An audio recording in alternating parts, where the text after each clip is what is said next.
Bonjour à toutes et à tous, bienvenue à Lecture en Crous pour ce dernier épisode de la nouvelle de Jack London, L'Enjeu. Le gong retentit. Elle avait l'impression d'avoir assisté à une demi-heure de combat, même si elle savait par Joe qu'il n'avait duré que 3 minutes. Instantanément, les secondes de Joe franchissant les cordes le ramenèrent à toute vitesse dans son coin pour la minute bénie de repos. Accroupi entre ses jambes, posé sur ses genoux, un soigneur s'employait à les détendre au moyen d'énergiques frictions. Sur son tabouret, Joe étirait son dos, appuyé presque à l'horizontale contre un piquet de coin, tête renversée, bras en croix pour se dilater les poumons. Sa bouche grande ouverte, tout en aspirant goulûment l'air que renouvelaient devant lui les 2 secondes en agitant une serviette. Il écoutait les conseils que lui chuchotait à l'oreille un troisième, chargé en même temps de lui éponger le visage, les épaules et la poitrine. Ces opérations à peine terminées, elle n'avait pris qu'une poignée de secondes au total. Le gong retentit de nouveau. Les secondes disparurent par le même chemin avec leur attirail, et l'on vit les 2 combattants gagner le centre du ring. Geneviève n'aurait jamais cru qu'une minute pût passer si vite. L'espace d'un instant, elle se dit qu'on avait abrégé la pause et soupçonna quelques mauvais coups. Ponta, plus sauvagement que jamais, cinglait l'air de ses poings, du gauche, du droit, et Joe eut beau parer, il ne put empêcher la force de ce qu'il encaissait de le déporter de plusieurs pas en arrière. Ponta bondit sur lui comme un tigre.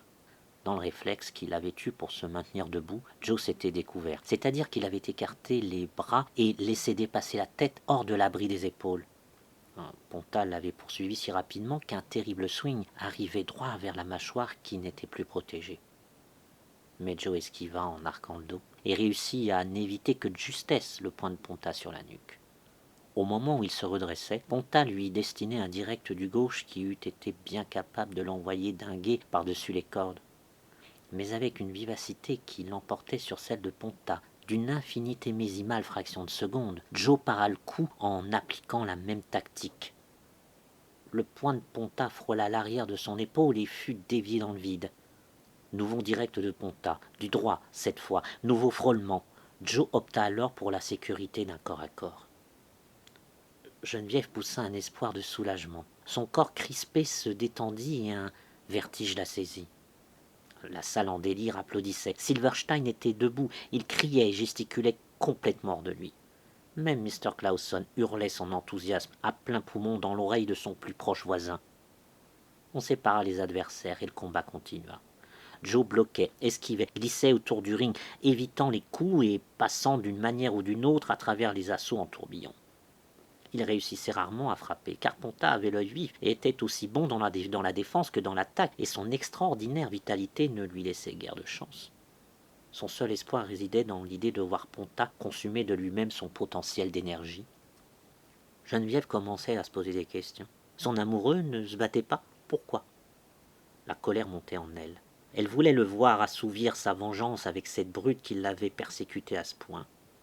Au moment où elle ne pouvait plus tenir d'impatience, Joe, profitant d'une occasion favorable, balança le poing sur la bouche de Ponta. Ce fut un coup de massue. Elle vit la tête de Ponta avoir un sursaut et se renverser. Ses lèvres se teintaient d'un vif vermeil. Le choc ajoutait aux clameurs du public le mis hors de lui. Il se rua en avant, comme un sauvage. Ce dernier assaut éclipsait par sa furie tous ceux qu'il avait livrés jusque-là. Il ôtait à Joe toute possibilité d'ouverture. Du reste, celui-ci ne songeait qu'à sortir indemne de la tornade qu'il avait ainsi provoquée, parant, se couvrant, allant désespérément chercher le corps à corps qui lui offrait sécurité et au moins répit. Mais le corps à corps n'était pas que sécurité et répit. Si d'un bout à l'autre il exigeait une intense vigilance, le dégagement se révélait plus périlleux encore. Geneviève avait remarqué avec une pointe d'amusement la curieuse façon qu'avait Joe de blottir son corps contre celui de Ponta dans cette phase du jeu. Mais elle n'en avait pas compris la raison avant de voir Ponta profiter du moment où le corps à corps n'en était pas encore au stade du contact étroit pour lancer un uppercut qui fendit l'air et rata d'un cheveu le menton de Joe. Une autre fois, parfaitement détendu, tout à fait rassuré de constater que celui-ci avait trouvé tout contre l'adversaire son sur-refuge. Elle vit Ponta, le menton sur l'épaule de Joe, lever le bras, puis lui asséner un terrible crochet descendant au creux des reins. La foule retint sa respiration, le temps que Joe s'empressa de bloquer le bras de son adversaire afin d'empêcher un doublé. Ce fut le coup de gong, puis la fugace pause, et le combat se poursuivit. Dans le coin de Joe cette fois, Ponta s'était précipité à sa rencontre en traversant tout le ring. Là où le coup avait porté, sur les reins, la peau blanche avait viré à l'écarlate. Cette marque rouge aux dimensions exactes d'un gant fascinait et effrayait Geneviève qui avait du mal à en détacher les yeux. Très vite, dans le corps à corps suivant, le même coup se répéta. Mais en réponse, Joe s'arrangeait généralement pour atteindre Ponta à la bouche et lui maintenir la tête à distance. Cela empêchait l'autre de frapper. Seulement par 3 fois encore avant la fin de la reprise, Ponta lui appliqua son coup favori, touchant à 4 fois la même zone vulnérable. Un autre round et une autre pause passèrent sans qu'on vît Joe accuser davantage de dégâts ni Ponta faiblir. Mais au début de la 5e reprise, Joe, acculé dans un coin, fit semblant de se lancer dans un corps à corps. Mais juste avant, au moment précis où Ponta se préparait à enserrer le torse de son adversaire, celui-ci, opérant un insensible recul, lui balança ses 2 poings dans l'estomac qui était découvert. Les coups, 4 en tout, gauche, droit, furent appliqués à la vitesse de l'éclair. Et quelle énergie! Ponta tressaillit et chancela, bras quasiment ballants, épaules rentrées, torse en avant comme s'il allait se casser en deux et s'évanouir. Les yeux vifs de Joe virent l'ouverture, et il plaça un direct sur la bouche, instantanément suivi d'un coup qui visait la mâchoire, moitié swing, moitié crochet. Il manqua sa cible, n'atteignant que la joue, mais Ponta n'en fut pas moins déporté sur le côté, tout chancelant. La foule, debout, n'était plus qu'un seul hurlement. Geneviève pouvait entendre les hommes beugler. « Il l'a eu! Il l'a eu !» Et elle eut bien l'impression qu'on s'acheminait vers la fin. Elle aussi était dans tous ses états. Elle avait congédié douceur et tendresse. Elle exultait à chaque coup terrible frappé par son amoureux. C'était compter pour rien les ressources cachées de Ponta. De même qu'il avait traqué Joe tel un tigre, Joe le poursuivait à son tour. Il lui préparait un autre coup à la mâchoire, semblable au précédent. Mais Ponta, qui retrouvait déjà ses esprits et toute sa vigueur, esquiva proprement. Le poing ne rencontra que le vide et Joe, emporté par son formidable élan, faillit tourner sur lui-même. Ponta plaça alors son gauche. Le gant atterrit sur le cou sans protection de Joe. Geneviève vit son amoureux basculer et tomber mollement sur le sol. L'arbitre se mit en posture de compter, scandant d'un grand geste vertical du bras droit chaque seconde qui s'écoulait. Les spectateurs observaient un silence de mort. Ponta, tourné vers eux de 3/4, attendait l'approbation qui lui était due, mais il ne rencontra qu'un glacial silence de sépulcre. Une soudaine colère le submergea. C'était injuste, il n'y en avait que pour son adversaire, décidément qu'il fût en attaque ou en esquive. Et lui, Ponta, qui avait mené le combat depuis le début, est-ce qu'il ne méritait pas un signe d'encouragement? Pendant qu'il se ramassait en boule et s'inclinait sur son ennemi prostré, ses yeux jetaient des flammes. Il s'accroupit aux côtés de Joe, le bras droit rejeté en arrière, prêt à frapper dès que l'autre commencerait à se relever. L'arbitre, qui était toujours à compter, penché de sa main droite, l'écarta d'un geste de sa main gauche. Ponta, gardant la même position, décrivait des cercles et l'arbitre l'accompagnait dans ce mouvement. Il le tenait à distance, restant entre lui et l'homme à terre. 4, 5, 6. Le décompte continuait. Joe se retourna et essaya de s'agenouiller. Il y parvint, et, prenant appui sur une de ses rotules, une main par terre de chaque côté, l'autre jambe repliée sous lui, il fit un effort pour se remettre debout. « Prends ton temps !» crièrent une douzaine de voix parmi les spectateurs, cependant que lui parvenait la mise en garde d'un de ses seconds qui, sur le côté du ring, hurlait « Pour l'amour de Dieu, attends !» Geneviève lança à Joe un rapide coup d'œil, et elle vit le visage blanc, les traits tirés du jeune homme et ses lèvres qui bougeaient machinalement pendant que l'arbitre comptait. 7, 8, 9. La 9e seconde passa, et alors que l'arbitre repoussait encore Ponta, Joe se remit sur ses pieds, tassé sur lui-même pour se protéger, faible mais calme, très calme. Avec une violence terrible, Ponta fondit sur lui délivrant un uppercut et un direct. Joe bloqua les 2 coups, en esquivant un 3e, fit un pas de côté pour en éviter un 4e, puis l'ouragan qui suivit l'obligea à reculer dans un coin. Extrêmement faible, il vacillait et essayait de garder son équilibre, titubant d'avant en arrière. Il était dos aux cordes, toute retraite coupée. Ponta s'arrêta, redoublant de sécurité, eût-on dit, puis, tout en feintant du gauche, lança férocement son poing droit de toutes ses forces. Joe se précipita alors dans un corps-à-corps qui, provisoirement, le tira d'affaire. Ponta se débattait désespérément pour se libérer. Il voulait en finir avec cet adversaire qui jusqu'ici lui avait échappé. Mais Joe tenait bon pour survivre, résistant à chaque effort fourni par l'autre. Et, aussi vite que Ponta se dégageait, il trouvait la parade et se cramponnait de nouveau à lui. « Dégagez !» ordonna l'arbitre. Joe s'agrippait de plus belle. « Faites-le lâcher. Pourquoi vous le faites pas dégager ?» haletait Ponta, tourné vers l'arbitre. Ce dernier, une fois de plus, ordonna la séparation, mais Joe n'obéissait toujours pas, veillant à rester dans son bon droit. Et c'était le cas, il le savait. Plus se prolongeait le corps à corps, plus ses forces revenaient, plus son cerveau retrouvait sa lucidité, chassant la sensation d'éblouissement qui oblitérait sa vue. Le round était à son début et devait tenir bon d'une manière ou d'une autre pendant que les quelques 3 minutes qu'il restait. L'arbitre les empoigna par l'épaule, les sépara violemment et, se mettant rapidement entre eux, les repoussa en arrière afin de rendre le dégagement effectif. Aussitôt libre, Ponta bondit sur Joe comme un animal sauvage sur sa proie, mais Joe esquiva, bloqua et entama un nouveau corps à corps. Ponta, encore une fois, se débattit pour se libérer. Joe tint bon. L'arbitre les sépara. Une fois de plus, Joe évita le coup fatal. Une fois de plus, il gagna le salut par le corps à corps. Geneviève découvrit que, dans les corps à corps, Joe ne recevait pas de coups. Pourquoi, dans ces conditions, l'arbitre ne le laissait-il pas continuer ? C'était cruel. Dans ces moments-là, elle détestait le visage avenant d'Eddie Jones, et elle se leva à moitié de sa chaise, ses mains crispées de colère, ses ongles s'enfonçant dans ses paumes jusqu'à lui faire mal. Le reste du round, c'est-à-dire 3 longues minutes, fut une succession de corps à corps et de dégagements. Pas une seule fois, Ponta ne réussit à donner à son adversaire le coup de grâce. Il était comme un fou et son impuissance face à un ennemi dans une situation désespérée, mais loin d'être vaincu, le mettait hors de lui. Un coup, un seul coup, et il n'arrivait pas à le donner. Son expérience du ring et son calme sauvaient Joe.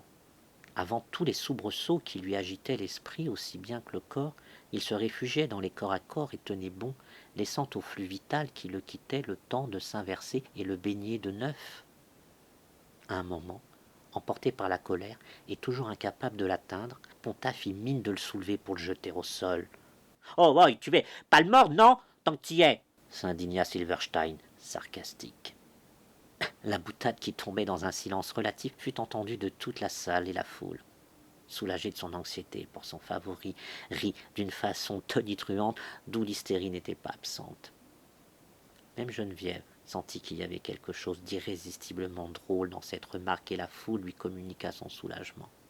Néanmoins, elle se sentait malade, faible et submergée d'horreur par ce qu'elle avait vu et ce qu'elle voyait. « Mords-le, mords-le » criaient maintenant des voix dans la foule rassurée. « Mâche son oreille, Ponta, c'est ton seul moyen pour l'avoir. Bouffe-le, bouffe-le donc, mais pourquoi tu ne le bouffes pas ?» Ponta le prit mal. Si sa sauvagerie redoubla, son impuissance également. Il haletait, sanglotait, ses efforts trop laborieux ne payaient pas. Il perdait toute raison et tout contrôle de lui-même et tentait vainement de compenser cette perte en se détachant physiquement. Il n'avait plus affaire à lui qu'à l'aveugle désir de destruction. Il secouait Joe dans les corps à corps, comme un terrier peut le faire avec un rat, se tendait et se débattait pour libérer son corps et ses bras, et pendant ce temps-là, Joe tenait bon. L'arbitre essayait pourtant vaillamment et loyalement de les séparer. La sueur ruisselait sur son visage. Désolidariser ces deux corps cramponnés l'un à l'autre lui prenait toute son énergie et aussitôt qu'il y parvenait, Joe replongeait indemne dans une autre étreinte et tout était à refaire. Lorsqu'il était libre d'agir, Ponta essayait en vain d'éviter la prise des bras et le piège du corps. Mais il ne pouvait pas rester à distance. Pour frapper, il lui fallait s'approcher, mais à chaque fois, Joe évitait les coups et le prenait dans ses bras. Geneviève, tapie dans sa petite loge et observant à travers le trou, était tout aussi déconcertée. Elle était partie prenante dans ce qui semblait être une lutte à mort. L'un des boxeurs n'était-il pas son Joe, dont la foule comprenait les subtilités et elle non? Le jeu ne s'était pas révélé à elle. Ses charmes la dépassaient. C'était un mystère plus grand que jamais. Quel plaisir Joe pouvait-il ressentir à ces déferlements de brutalité, à ces corps qui s'entrechoquaient dans une tension de brute, à ces féroces corps à corps, à ces coups plus féroces encore, à ces terribles douleurs. ce qu'elle offrait, elle, était sans comparaison le repos, le contentement, les délices d'une joie calme. Dans les enchères, pour s'adjurer son cœur et son âme, elle proposait bien mieux et bien plus que le jeu. Et pourtant, Joe badinait avec les deux. Peut-être que dans ses bras, c'était elle qu'il tenait, mais sa tête tendait une oreille complaisante à l'autre et à son chant de sirène qu'elle ne pouvait comprendre. Le gong retentit. Le round se terminait par un dégagement dans le coin de Ponta. Tout de suite, le jeune soigneur au visage blême franchit les cordes. Il saisit Joe sous le bras, le souleva au-dessus du sol et courut avec lui à travers le ring vers son coin à lui. Ses seconds travaillaient avec acharnement, lui massant les jambes, tapotant son abdomen et lui étirant la ceinture de leurs doigts pour le faire respirer plus facilement. C'est la première fois que Geneviève voyait cette respiration abdominale chez un homme, un ventre dont l'amplitude à chaque expiration ou inspiration n'avait rien à voir avec les mouvements de sa propre poitrine quand elle s'était essoufflée à courir derrière le tramway. Elle pouvait sentir au picotement de ses narines l'âcre ammoniaque que lui envoyait l'éponge humide agitée devant Joe pour lui lessiver le cerveau. Il se rinça la bouche et la gorge et suça un quartier de citron. Pendant tout ce temps, les serviettes s'affolaient, apportant de l'oxygène à ses poumons afin de purger ce sang qui battait et le renvoyer, revivifié pour la lutte à venir. Son corps brûlant était épongé, puis inondé par des bouteilles d'eau qu'on lui vidait sur la tête. Les coups de gong marquant le début du 6e round retentit, et les deux hommes avancèrent l'un vers l'autre, le corps ruisselant. Ponta parcourut les 2/3 de la distance à travers le ring, tant il était motivé pour attaquer son homme avant qu'il fût complètement remis. Mais Joe avait récupéré. Non seulement son énergie était retrouvée, mais il en avait à revendre. Il bloqua plusieurs coups vicieux et à son tour en asséna un qui fit vaciller Ponta. Il fut tenté d'en tirer parti, mais s'abstint intelligemment de le faire, se contentant de bloquer et de se protéger du tourbillon de coups que le sien avait déchaîné. Le combat se déroulait comme à son début. Joe se protégeait et Ponta fonçait. Pourtant celui-ci n'était jamais à l'aise, cela n'allait pas comme il le voulait. Il sentait que, n'importe quand, au détour d'une de ces féroces attaques, son adversaire risquait de riposter et de l'atteindre. Joe, quant à lui, ménageait ses forces, et il frappait un seul coup quand Ponta en frappait 10, mais il manquait rarement sa cible. Ponta avait beau le submerger d'attaques, il ne pouvait rien faire de Joe, lequel avait des assauts de tigre toujours imprévisibles, forçant le respect. Il domptait la férocité de Ponta. Celui-ci ne pouvait plus désormais laisser libre cours à cet instinct de destruction qui avait jusque-là marqué ses efforts. Mais la face du combat changeait. Comme le public le nota immédiatement, même Geneviève s'en aperçut au début du 9e round. Joe prenait l'offensive. C'était lui qui, dans le corps à corps, abattait son poing dans le creux des reins de son adversaire. Il le fit une première fois, de toutes ses forces, puis il recommença à chaque accrochage.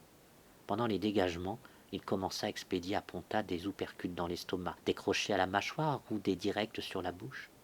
Et au premier signe de la venue d'une tornade, Joe sautillait lestement de côté et esquivait. 2 rounds passèrent ainsi, puis un 3e, et la force de Ponta, bien que déclinant manifestement, ne diminuait pas vite.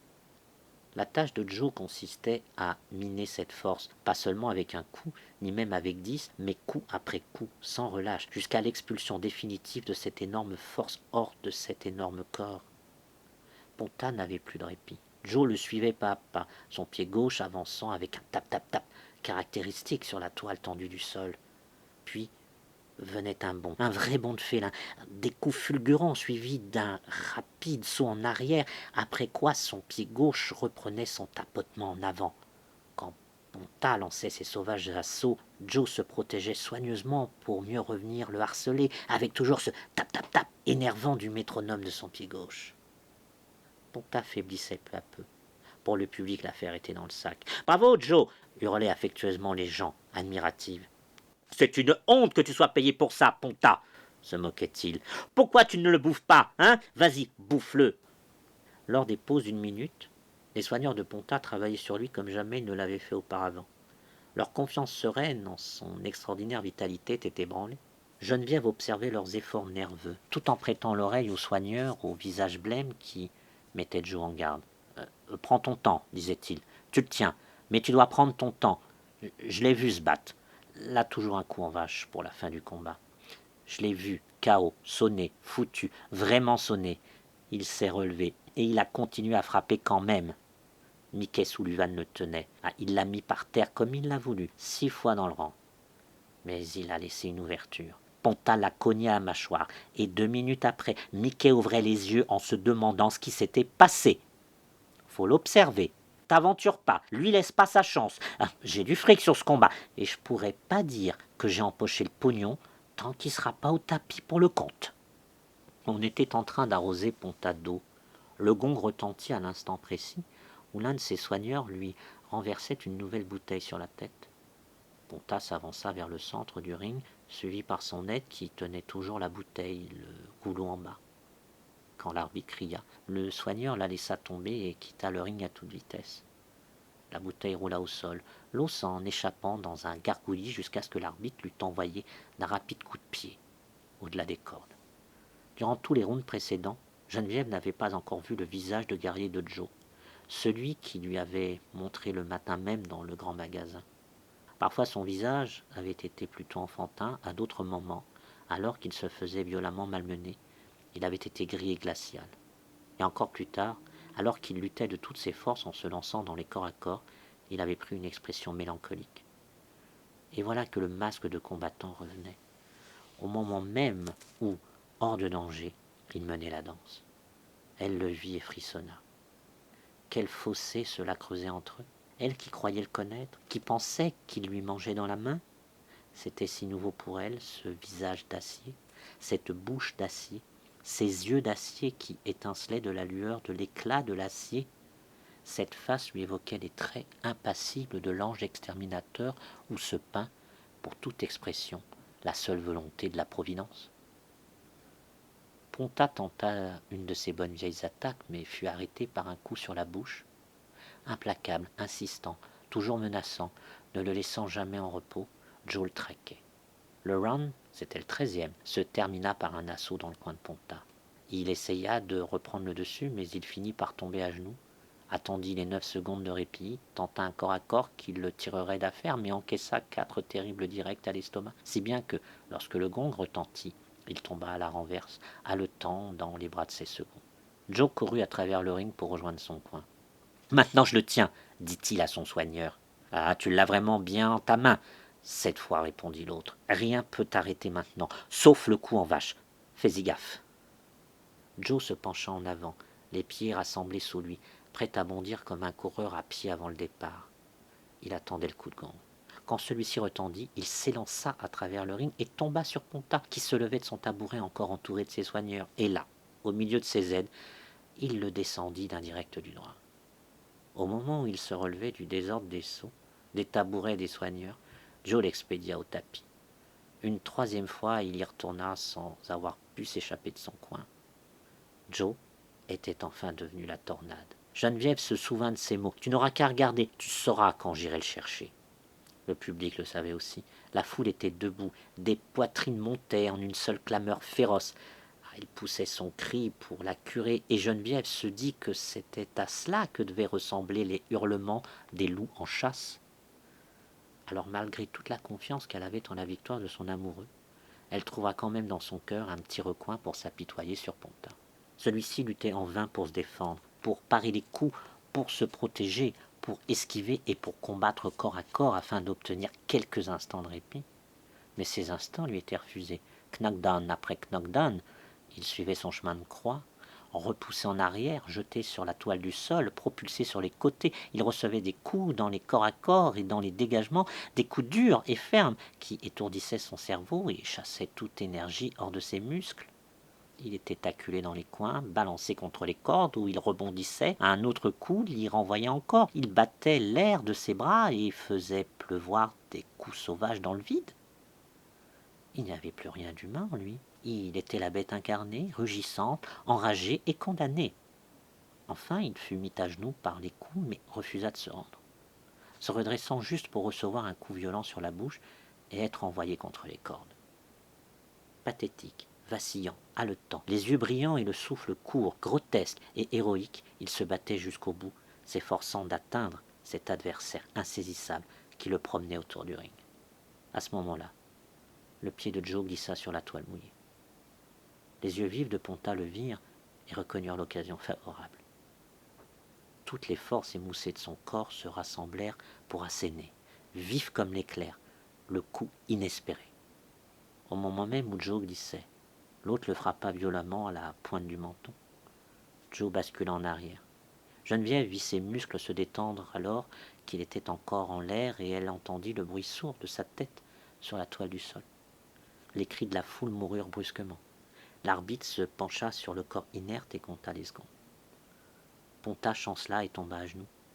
Il se releva péniblement, oscillant d'avant en arrière et balayant la salle de son regard haineux. Ses jambes tremblaient et se dérobaient sous lui. Il était choqué, sanglotait et luttait pour reprendre son souffle. Il recula en titubant et évita la chute en se cramponnant à l'aveuglette aux cordes. Il se tint là, dans cette attitude penchée, tout son corps brisé, la tête inclinée sur la poitrine, jusqu'au moment où l'arbitre, arrivant à la 10e seconde fatale, le désigna du doigt comme le vainqueur. Il n'en reçut aucun applaudissement. Il se contorsionna entre les cordes comme un serpent dans les bras de ses seconds qui l'aidèrent à descendre et le soutinrent le long de l'allée centrale à travers la foule. Joe demeurait là où il était tombé. Ses soigneurs le portèrent dans son coin et l'assirent sur le tabouret. Des hommes curieux de voir commençaient à grimper sur le ring, mais ils étaient brutalement repoussés par les policiers qui étaient déjà arrivés. Geneviève regardait toujours par son trou. Elle n'était pas vraiment troublée. Son amoureux avait été mis KO, et aussi grand que fût sa déception, elle la partageait avec lui, mais c'était tout. Dans un sens, elle en était même contente, puisque le jeu avait trahi Joe. Alors il était encore plus sûrement à elle. Il lui avait expliqué ce que c'était qu'un chaos. Cela prenait souvent un certain temps pour se remettre de ses effets. Ce ne fut donc pas avant d'avoir entendu les soigneurs réclamer un docteur qu'elle s'inquiéta vraiment. Ils passèrent le corps mou à travers les cordes et il disparut de son champ de vision. Puis la porte du vestiaire fut ouverte d'un coup et de nombreux hommes entrèrent. Ils portaient Joe. Ils le déposèrent sur le sol poussiéreux, sa tête reposant sur les genoux d'un de ses soigneurs.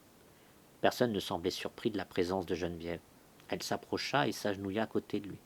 Il avait les yeux fermés, les lèvres légèrement entr'ouvertes et ses cheveux mouillés se plaquaient en mèches raides sur sa figure.